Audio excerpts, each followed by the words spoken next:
오늘은 그리스도인의 인간관계라는 제목으로 하나님의 말씀 나누도록 하겠습니다. 지난 금요일 날 저녁에 사무실에서 계속 설교 준비를 하고 있는데 한 권사님이 전화가 오셨습니다. 지금 식당에서 떡볶이를 좀 했는데 목사님 갖다 드릴까요? 라고 이렇게 물어오셨습니다. 코로나가 이렇게 번지고 있어서 그쪽에 오시는 건 그렇고 이렇게 갖다 주겠다 이렇게 말씀하셨습니다. 그래서 왜 오셨냐고 물었더니 그 금요일 날 일을 다 마치고 교회 청소하러 여전도에서 이렇게 오셨다라고 말씀하셨어요. 그래서 참 마음도 감사하기도 하고 또 생각해 보니까 그때 저녁도 아직 못 먹고 있었더라고요. 그래서 출출하기도 하고 또 권사님들이 오래간만에 또 교회에 오셨다길래 얼굴도 또 보고 싶고 해서 쫓아 식당으로 갔습니다. 그런데 식당에 갔더니 반가워하시면서 가까이 오지는 못하시는 거예요. 서로 멀리 떨어져서 인사하고 또 떨어져서 떡볶이 먹고 또 라면도 끓여주시는데 이렇게 떨어져서 먹고 이렇게 해서 왔던 기억이 납니다. 반가워서 갔지만 가까이 하지 못하는 그런 마음이 참 안타까웠습니다. 지금 현재 시절이 그러니 할 수 없는 것이죠. 특별히 우리나라는 우리라는 이런 관계를 참 중요해야 합니다. 만나고 이렇게 또 부딪히고 또 이렇게 만지고 이런 문화가 참 좋게 있는데 오늘날 우리가 참 그것을 할 수 없는 그런 상황에 있기 때문에 참 어렵지 않나, 힘들지 않나 그런 생각이 들었습니다. 우리나라를 보면은요, 그냥 내 나라, 내 조국이라고 그러지 않고 우리나라, 우리 땅 이렇게 우리를 이렇게 이야기를 합니다. 여러분의 집을 설명하라고 그러면 어떻게 설명합니까? 우리 집이라고 이야기하죠. 저희가 여러분의 집을 구성하는데 조금도 기여한 바가 없음에도 불구하고 여러분들은 우리 집이라고 우리라는 단어를 사용합니다. 그래서 우리나라는 보면요, 혈연, 지연, 그 다음에 학연, 모든 이런 것들이 얽히고 설켜서 우리의 진로를 결정하기도 하고, 이렇게 아주 큰 영향을 미치는 그런 사회다. 그래서 우리나라는 이 관계를 아주 중요히 여기는 나라다. 이렇게 볼 수가 있는 것이죠. 어쩌면 우리나라에 기독교가 이렇게 부흥을 이룬 것은 바로 우리나라에 가지고 있었던 이 고유한 정서인 우리라는 개념, 이 관계를 중요시 여기는 이것이 큰 영향이 있지 않았을까 하는 생각도 해보게 됩니다. 왜냐하면 기독교는요, 관계를 중요시 여기는 종교이기 때문에 그렇습니다. 사람들이 예수님께 와서 물었어요. 주님, 율법이 이렇게 많은 글들이, 성경에 많은 글들이 있는데 이 성경 말씀을 하나로 요약하면 어떻게 이야기해 주실 수 있겠습니까? 그럴 때 예수님께서는 아주 간결하게 두 가지로 요약을 해 주십니다. 한 가지는 뭐냐면 하나님 사랑, 하나님과의 관계를 이야기했고, 두 번째 계명을 주님께서는 뭐라고 하시냐면 이웃 사랑, 이웃과의 관계를 두 번째로 말씀하고 있습니다. 그러므로 기독교라는 것은 하나님과의 관계와 이웃과의 관계를 어떻게 할 것인가에 대해서 이야기하는 종교, 또 그것을 잘 해야 하는 종교라 이야기할 수 있는 것이죠. 오늘 우리가 보는 말씀인 야고보서에도 이 야고보 사도는요, 우리에게 동일한 질문과 권면을 보내주고 있습니다. 관계를 잘 하라. 특별히 그 관계 가운데도 이웃 관계, 사람과의 관계를 어떻게 하면 그리스도인답게 잘할 것인가에 대한 귀한 지혜를 우리에게 제공하고 있습니다. 오늘 말씀을 들으시면서 이 땅 가운데서 우리는 교회 생활뿐만 아니라 우리 사회의 삶 가운데서도 이웃들을 어떻게 사귀고 어떻게 교제하고 어떻게 사람과의 관계를 맺어 나갈지 지금까지 해왔던 우리의 관계의 방법들을 한번 점검해 보시고 그리스도인다운 그런 관계를 회복하게 되시는 여러분 모두 되시길 주님의 이름으로 축원합니다. 자, 이제 사람과의 관계하기 위해서요, 첫 번째는요, 우리의 관점이 바뀌어야 하는 것입니다.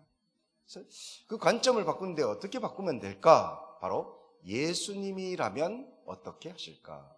여기에 우리의 관점을 두고 사람과의 관계를 맺어가야 한다는 것입니다. 결혼하는 친구들이 와서 주례를 부탁할 때 그들에게 항상 나눈 이야기가 몇 가지 있는데 그 중에 가장 중요한 한 가지 이야기가 무엇이냐면 늘 이런 이야기를 나누는데요. 그것이 무엇이냐면 두 사람이 동일한 종교를 가졌으면 좋겠다. 대부분 오시는 분들이 다 기독교를 가지신 분들이 결혼을 하시게 되는데요. 가끔씩 기독교가 아닌 분과 결혼하실 때 제가 주례를 서는 경우가 있습니다. 그럴 때 그들에게 제가 부탁하는 것이 무엇이냐면요. 바로 같은 종교를 가졌으면 좋겠다. 왜냐하면 결혼하신 분들은 다 아시겠지만 결혼해서 살다 보면 아무리 좋아서 만난 사이이지만 살다 보면 의견이 부딪히고 그 부딪힘이 심해서 도저히 둘이서 더 이상 살기 어려운 지경에도 빠질 수가 있게 됩니다. 그럴 때 두 사람의 관계가 아니라 이 두 사람의 관계를 다시금 든든하게 세워줄, 그 고리가 끊어지지 않게 붙들어줄 다른 한 분의 존재가 필요한데 그게 바로 하나님이시라는 것입니다. 그 하나님을 믿는 믿음이 서로 같으면 둘과의 관계가 혹여나 어려운 관계에 빠지더라도 다시 이어질 수 있는 여지가 있다라는 것이죠. 그러므로 인간과의 관계를 잘 해나가기 위해서는 인간과의 관계만 좋아서 되는 것이 아니라 바로 신과의 관계가 잘 연결되었는지를 점검하고 인간과의 관계를 맺어가는 것이 지혜로운 일이라, 이런 말씀인 것이죠. 신과의 관계를 어떻게 맺어나갈까? 이 말을 오늘은 다르게 표현해서 하나님은 어떻게 우리를 보고 계신가? 하나님과의 관계는 어떤 것인가? 이것을 생각하고 사람과의 관계를 맺어가는 것이 중요하다는 것이죠. 오늘 말씀에 그래서 이렇게 이야기를 시작합니다. 1절 말씀 우리 함께 읽어보시겠습니다. 시작.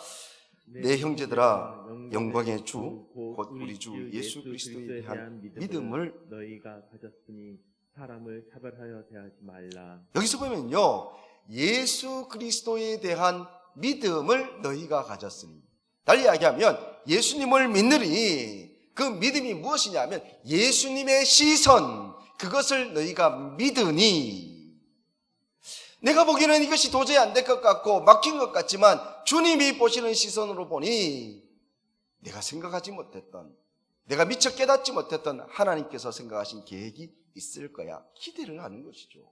사람과의 관계도 똑같습니다. 우리가 시선을 뭐냐 하면요, 우리의 시선으로 보는 것이 아니라 하나님의 시선, 예수 그리스도의 시선으로 사람을 볼 수 있어야 한다라는 것입니다. 그래서 1절을 보시면요, 예수 그리스도에 대한 믿음을 너희가 가졌으니 사람을 차별하여 대하지 말라. 여기서 사람을 차별하여 대하다, 이 말은 무슨 말이냐면 인간의 시선으로 보는 것이죠. 주님의 시선으로 보면 인간적인 차별의 시선으로 볼 수가 없다라는 말씀입니다. 기독교 고전 가운데 찰스 셸던 목사님이 쓰신 아주 유명한 책이 한 권 있습니다. 1896년에 나온 책인데요, 지금까지 5천만 부가 넘게 팔렸다라고 이야기를 합니다. 그 책의 이름은 예수님이라면 어떻게 하실까라는 책입니다. 우리나라 제목으로, 영어 제목으로 보면요, 원서의 제목은 보면 In His Step이라고 이야기하면서 부제로 이렇게 납니다. What would Jesus do? 주님이라면 어떻게 하셨을까? 그래서 야고보는 우리에게 묻는 것이 무엇이냐면요, 사람과의 관계를 맺어나갈 때 끊임없이 뭘 물어야 하냐면 주님이라면 이 사람을 어떻게 대했을까? 주님이라면 이 상황 속에서 이 사람에게 어떻게 이야기할까? 우리의 말과 행동이 주님이 어떻게 하셨을까? 그것을 물으면서 사람과의 관계를 맺어가야 한다는 것입니다. 우리 주 예수 그리스도에 대한 믿음을 너희가 가졌으니, 주님에 대한 믿음을 가졌다면 주님이 하시는 것 같이, 주님이 생각하시는 것 같이 우리도 그와 같이 해야 한다라는 말씀입니다. 사랑하는 성도 여러분, 여러분이 누구를 만나든 어떤 사람과 관계를 맺든 가장 중요한 베이스, 그 사람이 착한 사람이든 나쁜 사람이든 그 사람을 어떻게 대해야 할지를 우리의 시선으로, 우리의 판단으로 보지 마시고, 그럴 때마다 우리는 이런 질문을 주님 앞에 드려야 할 것입니다. 주님이 이 자리에 계신다면, 주님이 이 상황에 계신다면 이 사람을 어떻게 보시겠습니까? 예수님이라면 어떻게 하실까? 그렇게 주님을 생각하며 사람을 대하시는 그런 지혜를 가지시길 주님의 이름으로 축원합니다. 이게 첫 번째, 이게 기초예요. 예수님이라면 어떻게 하실까? 사람을 대하는 기초는 내 생각, 내 판단이 아니라 바로 주님이라면 어떻게 하실까? 여기에 판단을, 기준을 두시고 사람을 바라보시는 지혜로운 그리스도인들 모두 되시길 주님의 이름으로 축원합니다. 자, 두 번째는요. 이제 아까 말씀드렸던 기초, 그러니까 주님이라면 어떻게 하실까라는 기초를 가지고 사람을 어떻게 만나야 될까? 첫 번째, 사랑입니다. 사람은 사랑으로 사귀는 것입니다.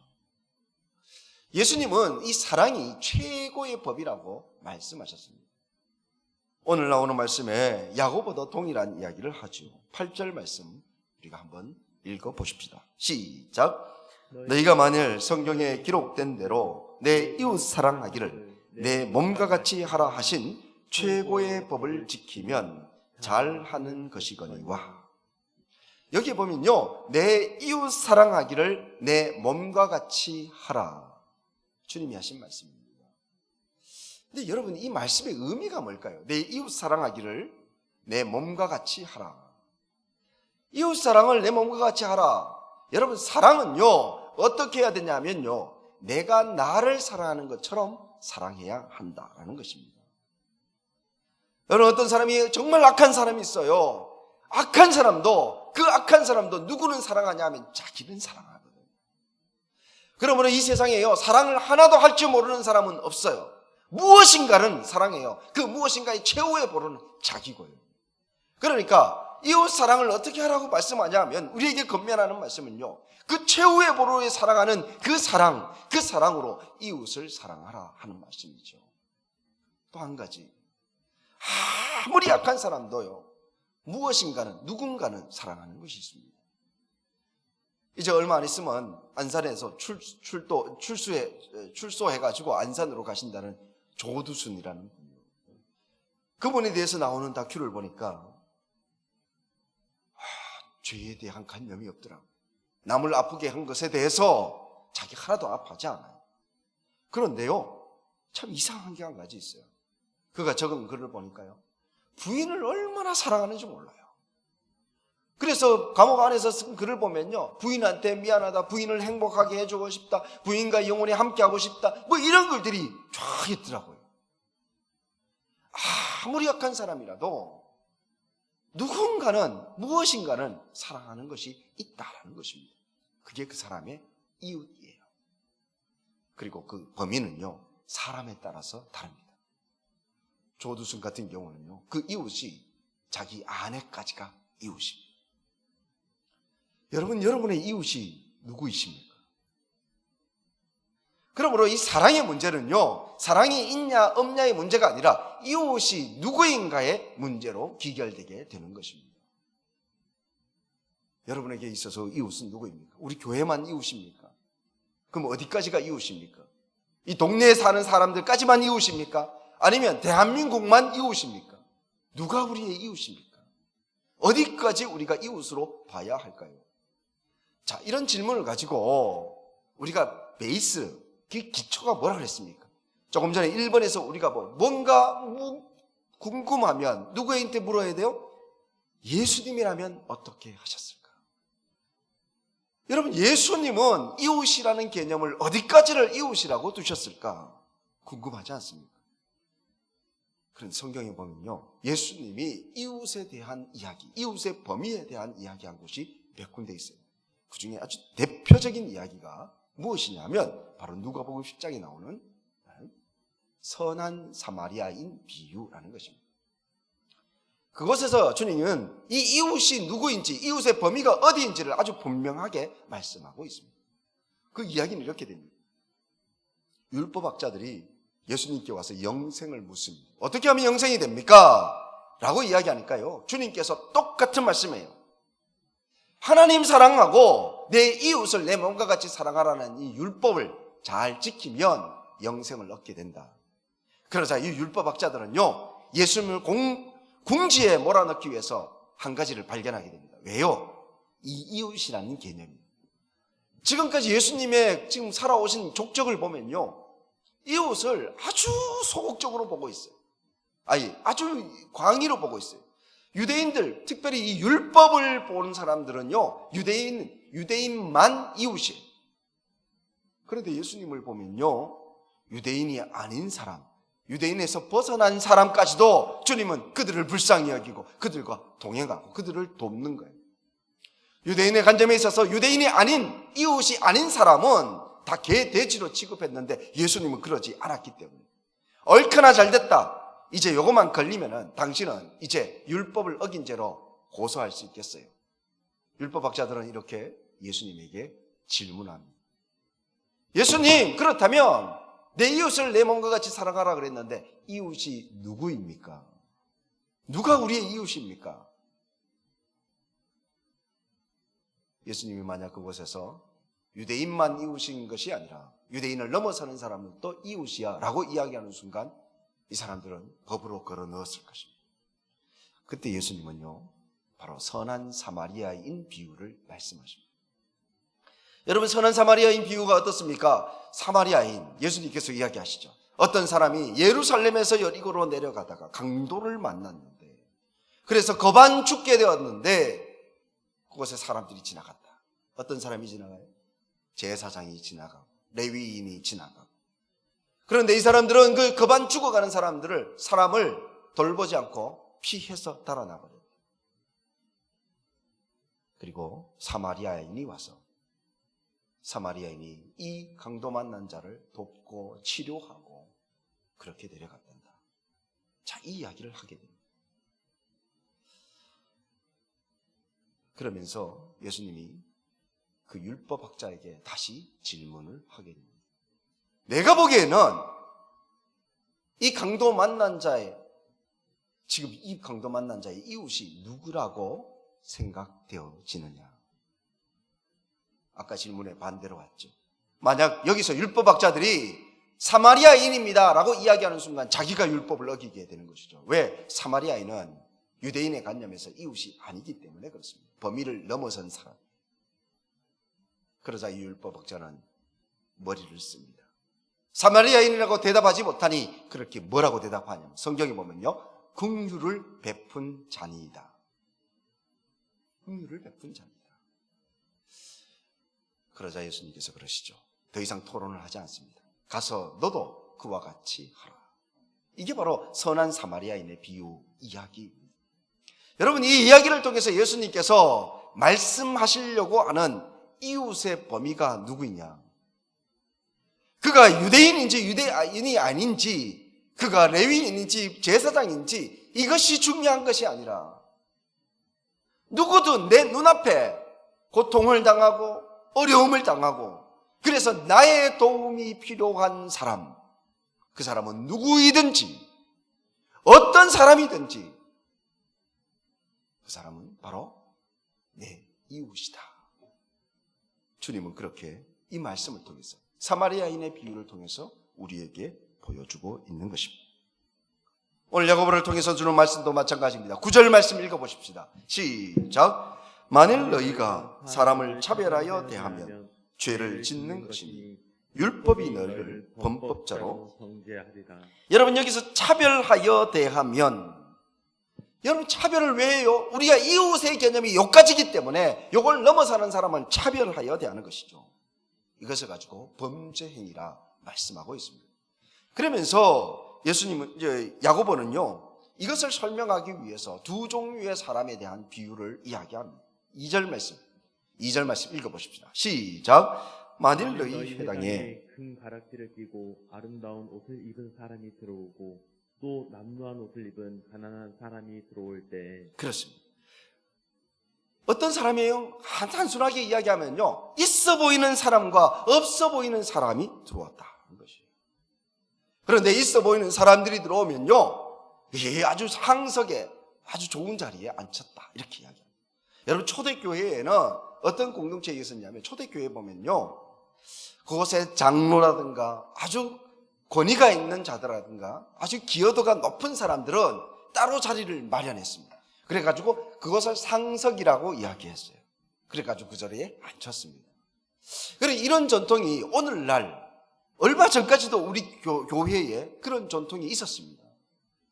여러분 한번 생각해 보세요. 오래 신앙생활 하시는 분들은요, 옛날 교회에 보면 지금 이 성가대석이, 찬양대석이 이렇게 딱 있어요. 그리고 그 반대편에 무슨 좌석이 있어요?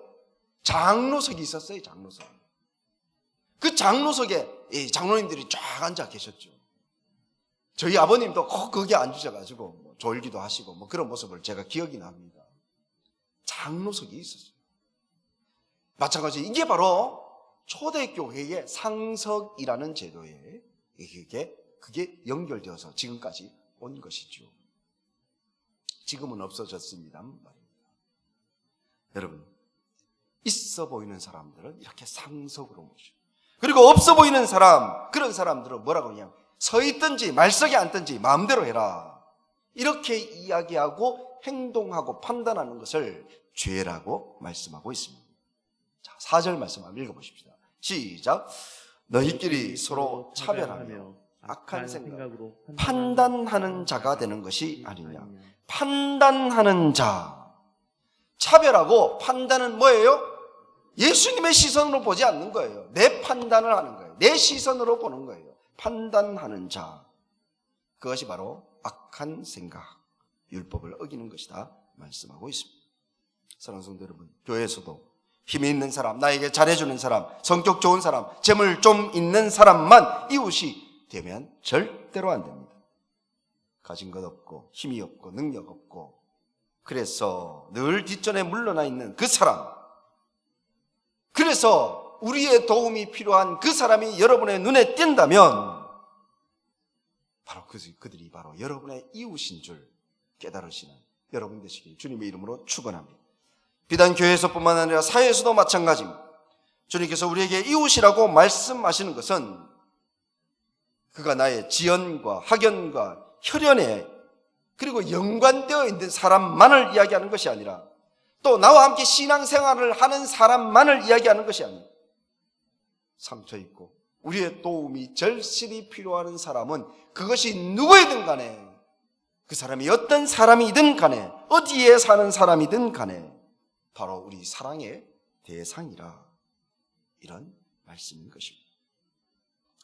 코로나로 인해 사람들이 서로 만나고 나누는 것을 극도로 두려워합니다. 또 그러고 해야 하는 것입니다. 하지만 그렇기 때문에 더더욱 외롭고 힘들고 어렵고 사람들에게 소외되어 살아가는 사람들이 있습니다. 오늘날 그리스도인들이 뭘 해야 할까?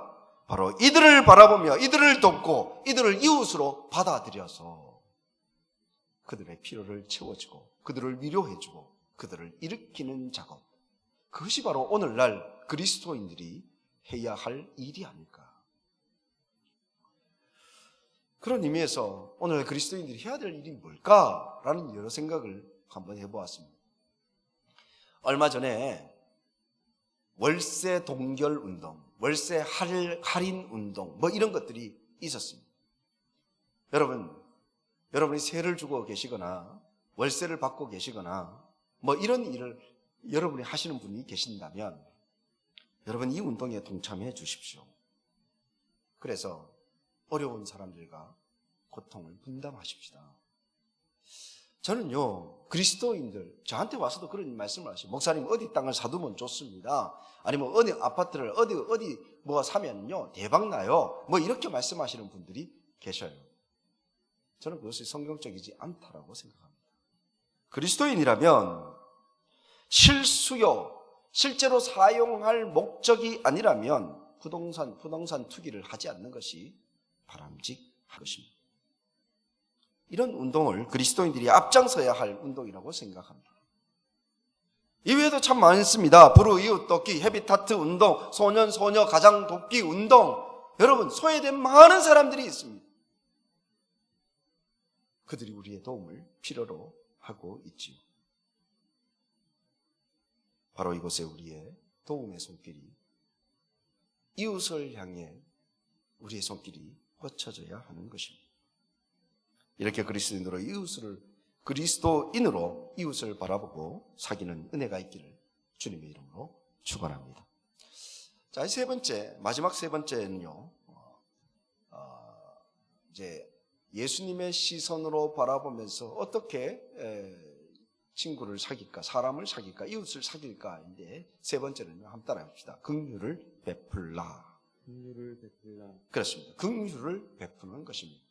조금 전에 선한 사마리아인 비유를 할 때요, 사마리아인이 이렇게 도왔으니까 내 이웃이 누구냐라는 예수님의 질문에 그 율법학자들이 뭐라고 그랬냐면 사마리아인이라 그러지 않고 뭐라 그래요?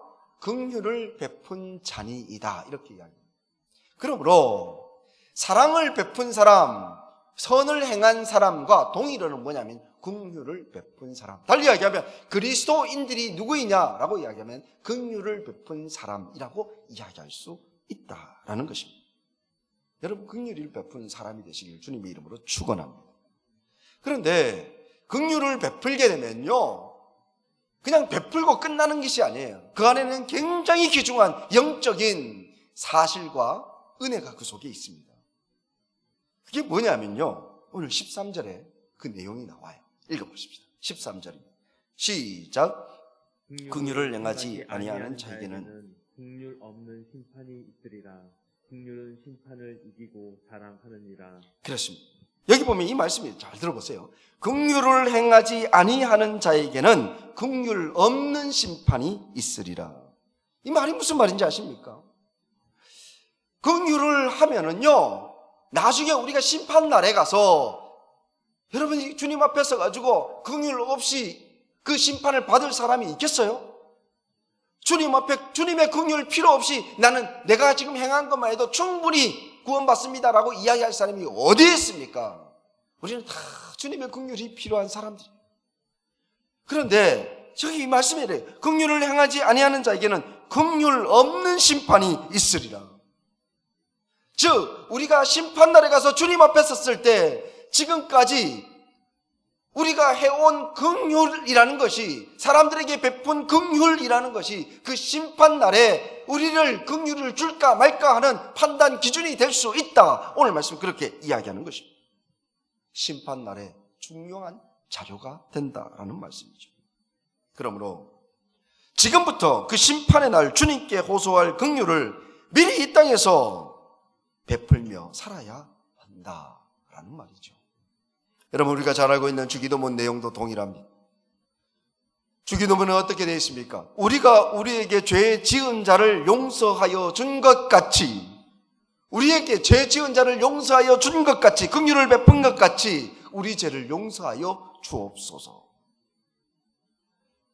여러분, 우리의 죄가 어떻게 용서를 받는 줄 아십니까? 우리가 다른 사람을 용서하여 준 것 같이, 긍휼을 베푼 것 같이라고 말하고 있습니다.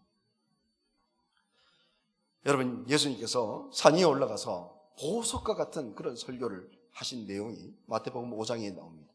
그것을 가지고 우리는 산상보훈이라고 이야기하죠. 보배와 같은 말씀이라고요. 그런데 그 말씀의 시작 부분에 무슨 이야기 나오냐면요, 그 보물과 같은 말씀 가운데 제일 앞서 무슨 이야기 하냐면 우리 인간이 누릴 수 있는 8가지 복에 대해서 설명을 하고 있어요. 8가지 복. 그 중에 5장 7절 말씀에 보면요, 한 가지 복을 이야기하는데 이런 복을 이야기합니다. 긍휼히 여기는 자는 복이 있나니, 긍휼히 여기는 자는 복이 있나니 그들이 긍휼히 여김을 받을 것이며. 여러분, 긍휼히 여김을 받고 싶으면 긍휼히 여겨야 된다, 그렇게 말씀하고 있는 것이죠. 이 세상에서 가장 큰 복이 무엇인지 아십니까? 긍휼히 여김을 받는 복이에요. 사람의 긍휼을 입는 것도 얼마나 감사한 일인데, 조물주요, 창조주요, 이 세상의 주인이시요, 나중에 우리를 심판하실 심판주가 우리를 긍휼히 여긴다는 사실은 이것보다 더 큰 복이 어디 있습니까? 긍휼히 여김을 받을 것이며. 여러분, 긍휼히 여김을 받는 방법이 뭔지 아십니까? 그 복을 받는 방법은 바로 내가 이웃에게 긍휼을 베푸는 것이다. 오늘 그렇게 말씀하고 있습니다. 여러분, 사람들을 향해서 지적할 때 이렇게 했잖아요. 에이구 자식, 너 왜 그렇게 해? 에이구 너 그러니까 나빠. 여러분, 이렇게 지적을 하실 때 잘 생각해 보십시오. 우리가 이런 이야기 많이 알고 있어요. 한 손가락으로 지적할 때 나머지 네 손가락은 누구를 가리키고 있어요? 나를 가리키고. 그래서 저는 이것을 이렇게 생각합니다. 누군가에게 지적할 일이 한 가지 생각이 나면 지적할 일 그 한 가지만 생각하지 말고 나에게 있는 이 손가락 향인 나를 향한 지적거리가 도대체 몇 개나 되는지 최소한 3개 이상은, 4개 이상은 생각하고 그것을 생각하고 다른 사람을 지적하라. 내 허물을 3개 이상 생각하고 다른 사람을 지적하라는 말입니다. 우리는요, 수많은 허물을 가지고 있는 사람입니다. 그러면서 다른 사람을 우리가 이렇게 허물이 많은 사람인 것을 우리가 깨닫게 된다면 어떻게 다른 사람을 긍휼로 받아들이지 않을 수가 있겠습니까? 12절 말씀 우리 마지막으로 한번 읽어보십시다. 시작. 너희는 자유의 율법대로 심판받을 자처럼 말도 하고 행하기도 하라. 심판받을 자처럼. 여러분, 우리도 나중에 우리의 이 연약함으로 주님 앞에 심판받을 수밖에 없는 사람입니다. 심판받을 자처럼 그것을 미리 염두에 두고 생각하고 말하고 행동하라. 그렇게 말씀하고 있습니다. 나 자신도 하나님의 긍휼을 입지 않고는 살 수 없는 사람이라는 것을, 그런 사실을 미리 생각하고 말과 행동을 하라 말씀하고 있는 것입니다. 사랑하는 성도 여러분, 주님이라시면 우리 인간관계에서 주님이시라면 어떻게 하실까 물으시고 우리의 사랑의 범위를 주님께 물어서 그 사랑의 범위를 넘어서는 사랑을 하시고 긍휼을 베푸시며, 긍휼을 베풀 때 나중에 내가 주님 앞에서 어떤 긍휼을 입을 것인가, 심판날에 내가 주님 앞에 설 것을 생각하시면서 사람들에게 긍휼을 베푸시며 인간관계를 맺어가시는 정말 좋은 그리스도인들 모두 되시길 주님의 이름으로 축원합니다. 기도하십시다. 참 좋으신 아버지 하나님, 은혜를 참으로 감사합니다. 귀한 말씀 허락하여 주셔서 우리가 이 땅 가운데서 하나님과의 관계를 어떻게 맺어나가고, 특별히 인간과의 관계를, 사람들과의 관계를 어떻게 맺어나가야 할지 이 시간 말씀으로 보여주시니 참으로 감사드립니다. 하나님, 모든 인간관계 속에서 주님께 묻게 하여 주옵소서. 주님이시라면 어떻게 하실까? 날마다 이것을 물으며 사람을 만나게 하시고 대하게 하시고 사람 가운데 행하게 하여 주옵소서. 하나님 아버지, 우리의 사랑의 범위, 이웃의 범위를 우리가 한정 짓지 않도록 하여 주옵소서. 우리의 도움이 필요하고 우리 앞에 고통을 받고 있는 사람들이 있다면 바로 그들이 주님께서 우리에게 돌보라고 보내주신 이웃이라는 것을 기억하게 하시고 그곳에 나를 사랑하는 그 뜨거운 사랑으로 우리에게 보내주신 그 이웃을 사랑할 수 있도록 주여 도와 주시옵소서. 하나님, 우리가 마침내 주님 앞에 서서 심판받을 때 하나님의 긍휼이 아니면 살 수 없는 사람이라는 것을 기억하면서 이 땅에서 우리 앞에 있는 사람들에게 긍휼을 베풀며 살아가는 하나님의 사람들 모두 되게 축복하여 주옵소서. 예수님의 이름으로 기도하옵나이다. 아멘.